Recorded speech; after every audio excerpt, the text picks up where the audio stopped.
Hello everyone, मैं हूं हर्ष। आप देख रहे हैं मेरा चैनल माँ आयुर्वेदा। आज हम रचना शरीर का चैप्टर संधि स्टार्ट करेंगे और ये चैप्टर है एनसीएसएम सिलेबस के अकॉर्डिंग बहुत ही ज़्यादा इम्पोर्टेंट है। इस चैप्टर से पेपर में 10 मार्क्स के क्वेश्चन आ जाते हैं। मोस्टली 10 मार्क्स या फिर 5 मार्क्स का क्वेश्चन तो इस चैप्टर से आता ही आता है। तो ये चैप्टर बहुत ही इम्पोर्टेंट है। चलिए चैप्टर को स्टार्ट करते हैं। सबसे पहले देखते हैं अर्थरोलॉजी। तो संधि आयुर्वेद में अर्थरोलॉजी को क्या बोलते हैं? संधि शरीर। तो संधि शरीर का अर्थ क्या है? अर्थरोलॉजी। अब ये दो शब्द से मिलकर बना है, एक तो अर्थरो और एक लॉजी।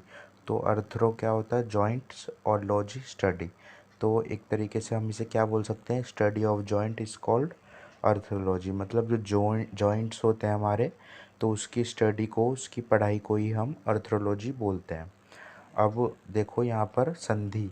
तो संधि शब्द का अर्थ क्या होता है? मेल या संगम। तो संधि का अर्थ क्या है? मेल या संगम। मतलब कि संधि किसे कहते हैं? जहाँ पर दो या दो से अधिक जो अस्थि हैं, मतलब हड्डियाँ हैं, वो आपस में आके उनका मेल होता है या फिर वो जुड़ती हैं, तो उन्हें ही हम संधि बोलते हैं। अब देखो यहाँ पर क्या लिखा है, ये वाला श्लोक याद कर लेना आप। अस्थि संयोग स्थानम। तो अस्थि के संयोग के स्थान को ही संधि कहते हैं।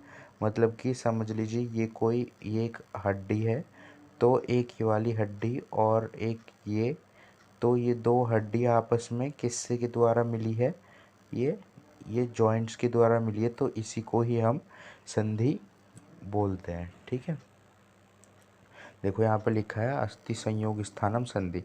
मतलब जहाँ पर दो अस्थि आपस में आके मिल गई, तो उसके स्थान को ही हमने संधि बोला है।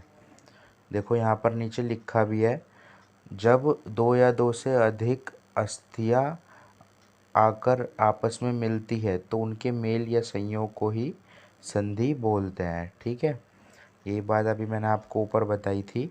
अब देखो यहाँ पर है, सभी अस्थियाँ स्केलेटल सिस्टम में एक दूसरे के साथ जुड़ी रहती है। ये वाला पैराग्राफ केवल आपको रीड कर लेना है। तो सभी अस्थियाँ एक दूसरे से जुड़ी रहती हैं, स्केलेटन सिस्टम जो होता है, तो उसमें एक दूसरे से जुड़ी रहती हैं। ठीक है, तो वो उनके ऊपर मांसपेशियाँ फैली रहती है। देखो सबसे पहले तो एक जो हड्डी है, तो यहाँ पर देखो एक हड्डी दूसरी हड्डी से जुड़ी रहती है। ठीक है, तो फिर इनके ऊपर क्या है? मांसपेशियाँ, मतलब जो पेशियाँ होती हैं, मसल्स, वो फैली रहती हैं, और जब शिरा और धमनी द्वारा रक्त का संचार और पोषण करती हैं। और जो इनके ऊपर शिरा, आर्टरीज और वेन्स जो होती हैं, वो इनका पोषण करने का कार्य करती हैं। ठीक है, और इन अस्थियों में जो गति प्रदान करने का कार्य करती है, मतलब शरीर में जो गति होती है, हम एक जगह से दूसरी जगह हड्डियों द्वारा ही एक जगह से दूसरी जगह गमन कर सकते हैं। और ये सभी अस्थियाँ जिन जिन स्थान पर मेल होती है, उन्हें ही अस्थि संधि कहते हैं। मतलब इन अस्थियों का जहाँ पर मेल हुआ, देखो ये दो अस्थियाँ आपस में आकर मिली यहाँ पर, तो इन्हें क्या, इस स्थान को क्या बोलेंगे हम? अस्थि संधि। ठीक है, इसके बाद देखते हैं आयुर्वेद में कफ दोष का मुख्य स्थान क्या माना है? अस्थि संधि को माना है। अब जब मैंने आपको क्रिया शरीर में कफ चैप्टर बताया था, तो उसमें एक श्लेषक कफ मैंने बताया था। तो श्लेषक कफ को क्या बोलते हैं हम? साइनोवियल फ्लूइड भी जिसे बोलते हैं। तो ये जॉइंट्सों में होता है। जैसे यहाँ पर देखिए, जैसे दो दो बोन हैं, एक ये वाली बोन और एक ये वाली बोन। तो इन दोनों बोन के बीच में क्या होगा? यहाँ पर देखिए, इन दोनों के बोन के बीच में यहाँ पर क्या होगा? यहाँ पर होगा साइनोवियल फ्लूइड। तो वो साइनोवियल फ्लूइड को ही हम श्लेषक कफ बोलते हैं। तो कफ चैप्टर अगर आपने अच्छे से देखा होगा मेरा पढ़ाया हुआ, तो आपको अच्छे से आता होगा समझ में। तो उसे ही हमने श्लेषक कफ बोला था। तो ये बात ये लिखे, श्लेष्मा रहता है इनके बीच में, तो उसे ही हम साइनोवियल फ्लूइड भी बोलते हैं। ठीक है, अब आयुर्वेद में यहाँ पर देखिए संधि शब्द का प्रयोग अस्थि संधि के से किया जाता है। ठीक है, वही बात है, अस्थि संधि को ही हम यहाँ पर संधि बोलते हैं। अब देखो संधियों की विविधता, मतलब वस्तुओं के मेल को संधि कहते हैं। मतलब जब दो या दो से अधिक वस्तु आपस में आकर मिलती है तो उन्हें संधि कहते हैं। ऐसी अस्थियों के मेल को अस्थि संधि बोलेंगे। अस्थि आपस में जुड़ी, दो अस्थि तो अस्थि संधि। सिराओं के मेल को शिरा संधि, मतलब सिरा आपस में जुड़ी। पेशियों के मेल को पेशी संधि, ऐसे ही बोलते हैं। ठीक है, आयुर्वेद ग्रंथ में केवल अस्थि संधि का ही वर्णन है। अस्थि संधि क्या? जॉइंट्स। ठीक है, जॉइंट्स का वर्णन है। अब देखो आचार्य चरक ने और आचार्य सुश्रुत के अनुसार देख लो। आचार्य चरक ने 200 क्या मानी है? संधियाँ मानी है, मतलब जॉइंट्स दो जो माने हैं आचार्य चरक ने 200 माने हैं। और काश्यप जो है उन्होंने 381 और आचार्य सुश्रुत ने कितने माने? 210। यह एमसीक्यू में कई बार आ जाता है। आचार्य सुश्रुत के अनुसार बताओ कितने जॉइंट्स होते हैं, तो आपको नाम नंबर आ जाता है एमसीक्यू में, तो आपको किस पे टिक करना है? 210 पे। और आचार्य चरक ने 200। ठीक, काश्यप ने 281। तो आपको ये अच्छे से याद करना है सारी चीज़ें, इनके नंबर याद कर लेना। अब देखो आचार्य सुश्रुत के अनुसार, षडंग के अनुसार, मतलब कैसे माना इन्होंने 210, तो 17 इंटू 4 तो हो गए शाखाओं में, मतलब एक शाखा में 17 होता है, तो 4 शाखा होती है हमारी, मतलब 2 हाथ 2 पैर, तो 4 हुए तो 68 हो गए। और मध्य शरीर जो होता है हमारा मिडल बॉडी, उसमें 59। और सिर और ग्रीवा, सिर और गर्दन में 83 जॉइंट्स होते हैं। ठीक है, ये आपको याद कर लेना है। ऐसे ही देखो शाखाओं में, तो ये वाली चीज़ें हैं, ये आपको याद ही करनी पड़ेंगी। और अगर अच्छा होगा अगर आप अभी ने याद कर लोगे, तो आगे आपको पीजी लेवल का कोई एग्ज़ाम दोगे ना आप, तो आपको बहुत ही ईजी हो जाएंगे ये सब नंबर वगैरह याद करना, तो आपके लिए बहुत ही फ़ायदेमंद हो जाएगा। तो इसके लिए देखो अब शाखाओं में कैसे माना है? 3 इंटू 4 पर्वों में, मतलब कि जो उंगलियां होती है ना हमारे, तो ये नॉलेज वाली, मतलब कि समझने की बात है, ज़्यादातर आपको समझना होगा। ये देखो हमारे एक हाथ में कितनी उंगलियां होती हैं? मतलब एक हाथ में 4 उंगलियां होती हैं। ठीक है, और एक अंगूठा होता है। तो फिर देखो यहाँ पर, तो 4 उंगली मानी है, ये एक हाथ की अभी हम लगा रहे हैं 17। तो एक हाथ में 4 उंगली, तो एक उंगली में 3 हो गए जॉइंट्स। टोटल 12 तो उंगलियों में हो गए और 2 हो गए अंगूठों में। ठीक है, 12 उंगली में हो गए, 2 अंगूठे में। एक हो गया जानू या फिर नी, मतलब जानू मतलब है घुटने को हम बोलते हैं ना, नी जॉइंट्स को हम जानू बोलते हैं आयुर्वेद के अनुसार। गुल्फ बोलते हैं। एंकल जॉइंट होता है ना जो हमारा, एंकल जॉइंट पैर के ऊपर जो होता है, तो उसे एंकल जॉइंट बोलते हैं और उसे ही हम गुल्फ बोलते हैं। ठीक है, और वृक्षण मतलब कि जिसे हम हिप जॉइंट भी बोलते हैं, तो उसमें एक जॉइंट्स होता है। ठीक है, ऐसे ही ये तो पैर के बता दी मैंने, ऐसे ही हाथ के होंगे, 12 उंगलियों में होंगे, 2 अंगूठों में होंगे। और एक जो होगा यहाँ पर, तो जानू था मतलब घुटने में, और यहाँ पर होगा कोहनी मतलब कुप्र, एल्बो में, एल्बो को कुप्र बोलते हैं। और ये जानू, ये गुल्फ क्या था? गुल्फ तो हमारा एंकल जॉइंट था। ये जैसे हमारा पैर होता है, तो पैर के यहाँ पर जो एंकल जॉइंट होता है इसे बोलते हैं।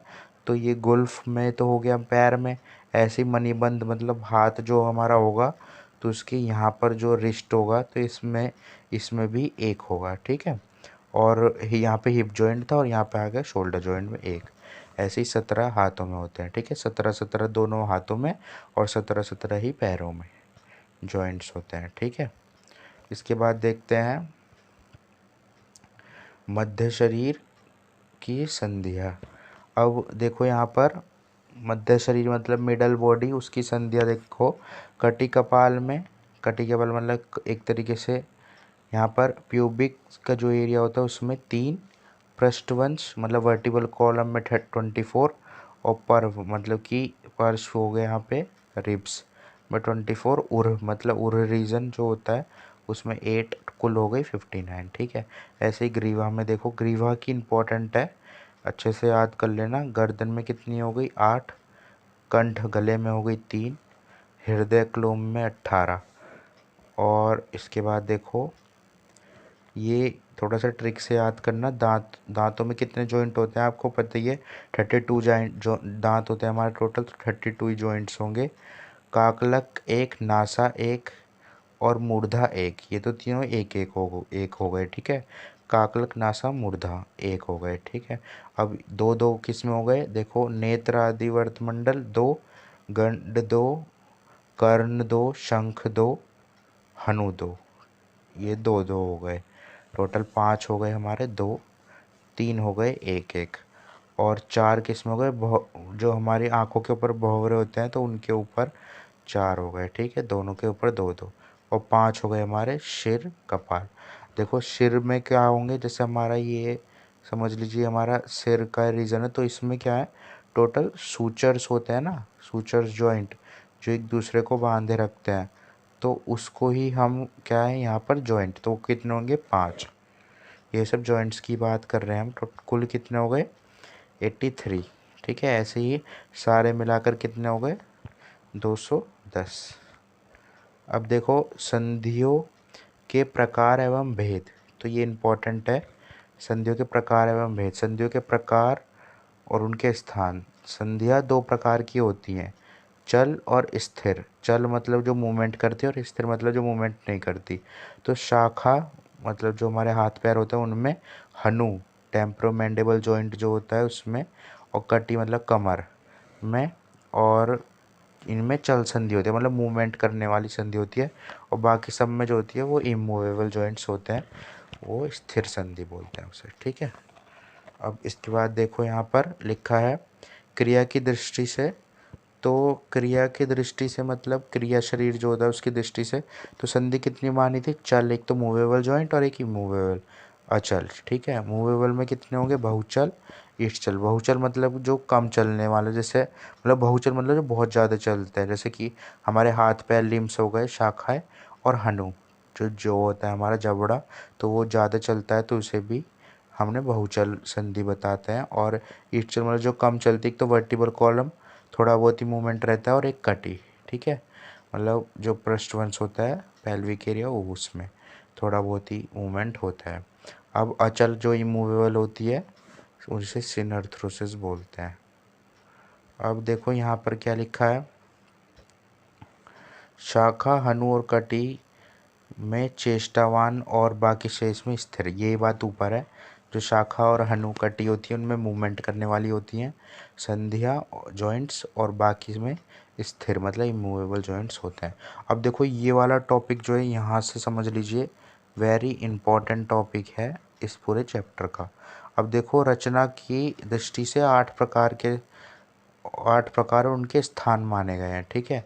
अब यहाँ पर क्वेश्चन कैसे बनता है कि जो जॉइंट्स हैं संधियाँ हैं उनके प्रकार का वर्णन करें, रचना के अनुसार संधियों के प्रकार का वर्णन करें।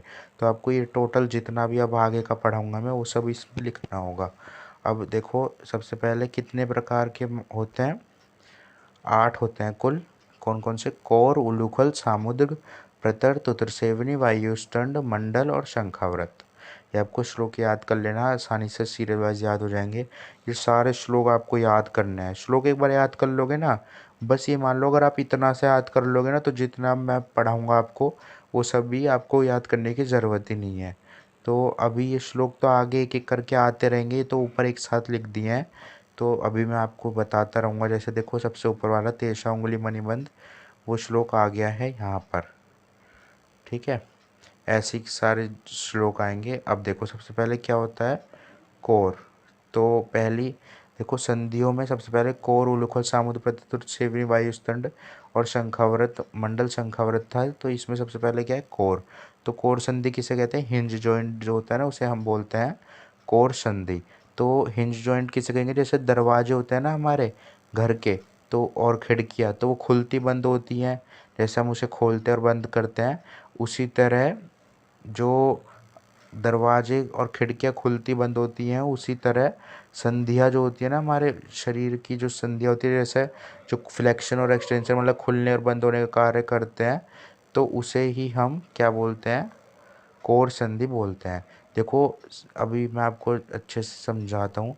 जैसे देखो ये हमारा एक तरीके से आप मान लेना, बस इमेजिन करके, एल्बो जॉइंट है। तो एल्बो जॉइंट में कैसे करता है ये, या तो खुलेगा या बंद होगा, मतलब ऐसे हाथ को हम आगे फैला सकते हैं फिर हाथ को वापस ला सकते हैं।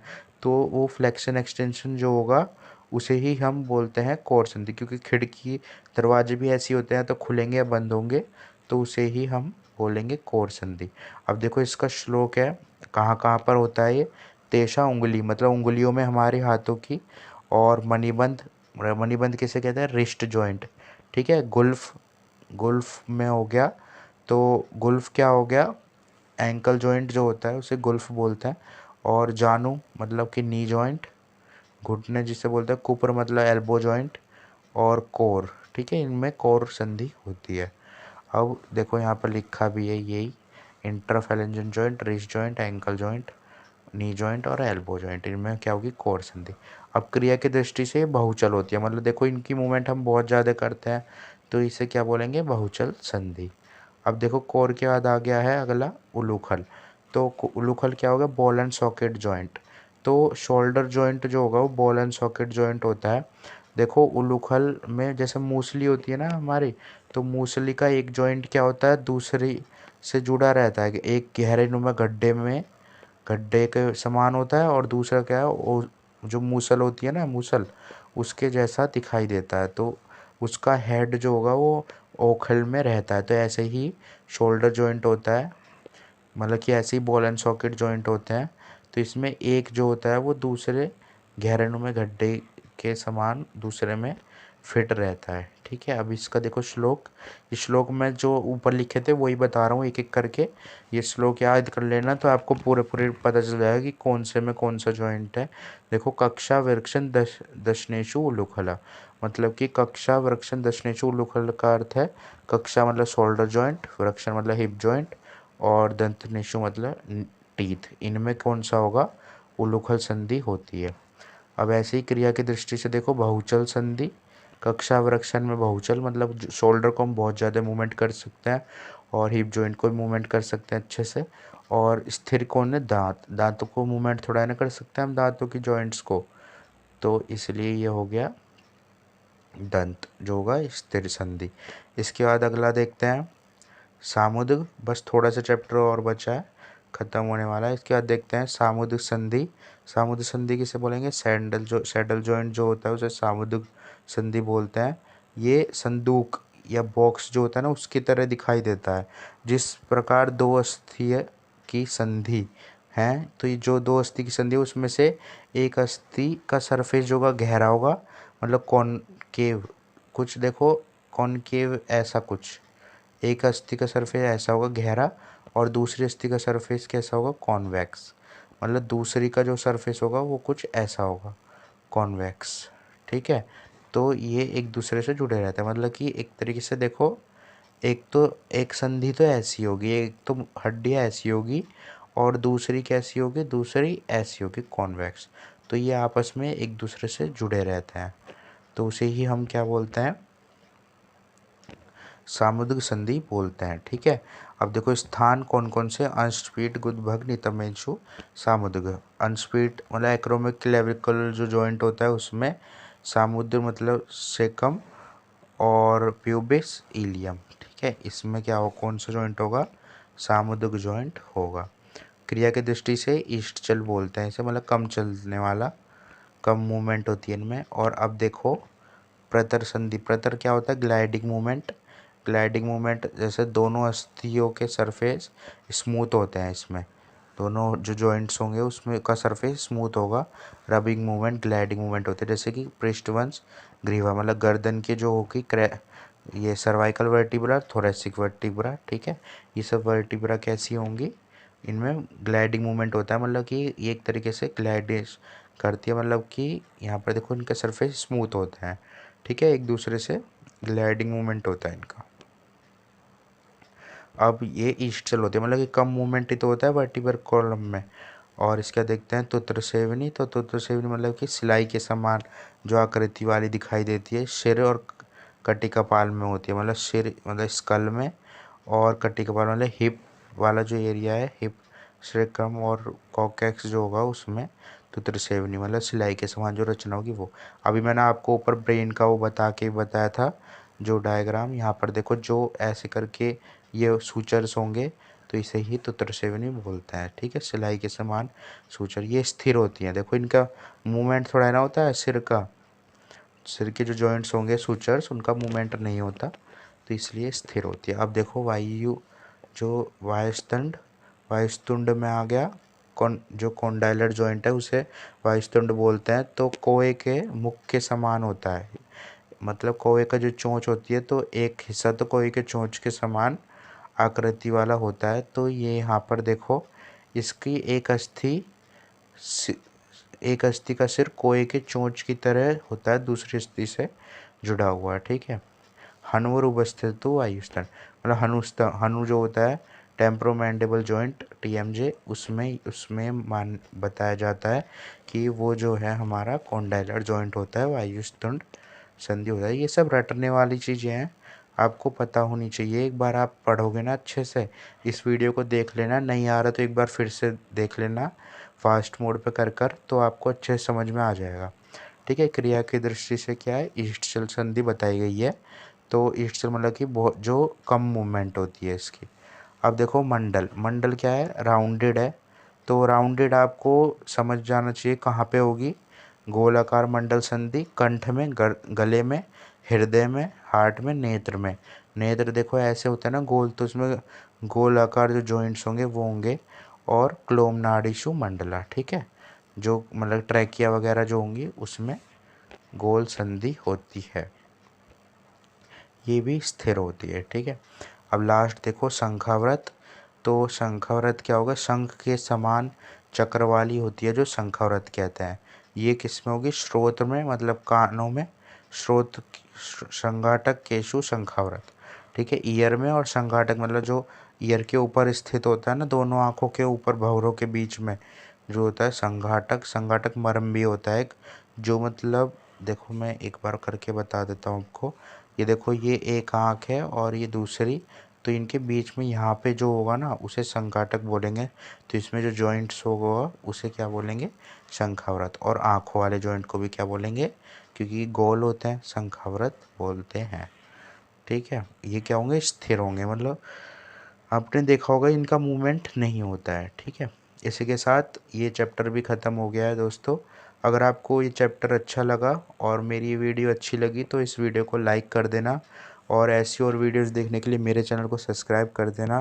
दोस्तों, आप वीडियो देख लेते हो पर उसे लाइक नहीं करते, अगर अच्छी लगा करे तो वीडियो को लाइक कर देना, और ऐसी और वीडियोस देखने के लिए मेरे चैनल को सब्सक्राइब कर लेना। फिर मिलते हैं नेक्स्ट वीडियो में नेक्स्ट चैप्टर के साथ। Thank you everyone.